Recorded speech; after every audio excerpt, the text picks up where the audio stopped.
அனைவருக்கும் வணக்கம். இன்று நான் உங்கள் முன் நின்று பேச வந்துள்ள தலைப்பு கேட்கும் போதே நெஞ்சில் ஒரு பெருமிதத்தை ஏற்படுத்தும் உன்னத தலைப்பு. தமிழகத்தின் பொற்கால ஆட்சி காமராசரின் ஆட்சி. ஒரு நாட்டின் வளர்ச்சி என்பது அங்கு கட்டப்படும் அடுக்குமாடி குடியிருப்புகளில் இல்லை, அங்கு திறக்கப்படும் பள்ளிகளின் எண்ணிக்கைதான் இருக்கிறது என்பதை உலகுக்கு உணர்த்தியவர் காமராசர். 9 ஆண்டுகளாக தமிழகத்தை ஆட்சி செய்து மக்கள் மனதில் படிக்காத மேதை, ஏழை பங்காளன், கரும வீரர் என்னும் அழியாப்புடன் வாழ்ந்து வரும் நம் பெருந்தலைவர் காமராசரின் ஆட்சி காலமே தமிழகத்தின் உண்மையான போர்க்காலம். காமராசரின் ஆட்சியை நாம் ஏன் போர்க்காலம் என்கிறோம்?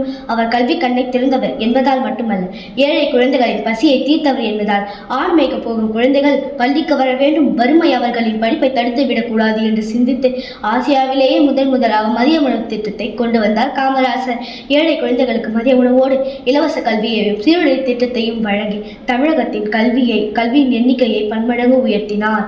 மூடி கிடந்த பள்ளிகளை திறந்து ஒவ்வொரு கிராமத்திலும் ஒவ்வொரு ஆரம்ப பள்ளியை உருவாக்கிய பெருமை காமராசரையே சேரும். கல்வியில் மட்டுமல்லாமல் விவசாயத்திலும் தொழில்துறைகளிலும் தமிழகத்தை முன்னணி மாநிலமாக மாற்றியவர் காமராசர். மேடூர் கால்வாய் திட்டம், பவானிசாகர் அணை, பரம்பிக்குளம், மணிமுத்தாறு அணை, ஆழியார் திட்டம் போன்ற நீர்நிலைகளையும் அணைகளையும் கட்டி தமிழகத்தின் விவசாயத்தை செழிக்க வைத்தார். பாரத் ஹெவி எலக்ட்ரிக்கல்ஸ், நெய்வேலி பழுப்பு நிலக்கரி நிறுவனம் மற்றும் சென்னை பெரம்பூர் ரயில்பெட்டி தொழிற்சாலை போன்ற மாபெரும் பொதுத்துறை நிறுவனங்கள் தமிழகத்திற்கு வர காரணம் காமராசரின் தீர்க்க தரிசனமே ஆகும். தூய்மையான நேர்மையான ஒரு நிர்வாகம். 9 ஆண்டுகளாக தமிழகத்தை ஆட்சி செய்தும் தனக்கென்று ஒரு பைசா கூட செலவு செய்யாத உத்தமர் அவர். தன் சொந்த தாய்க்கு அரசு பணத்தில் இருந்து ₹1 கூட தர மறுத்த நேர்மையாளர் அவர். அவர் மறைந்த போது அவரிடம் இருந்தது பேட்டிகளும் ஒரு சில புத்தகங்களும் மட்டுமே.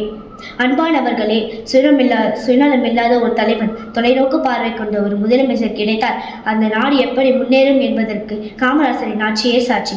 அதனால்தான் தந்தை பெரியாரும் பேரறிஞர் அண்ணாவும் கூட காமராசரின் ஆட்சியை மனதார பாராட்டினர். அத்தகைய மாமனிதன் காட்டிய வழியில் நாமும் கல்வியில் சிறந்து விளங்கி நம் நாட்டிற்கு பெருமை சேர்ப்போம் என்று உறுதி கூறி விடைபெறுகிறேன். நன்றி, வணக்கம்.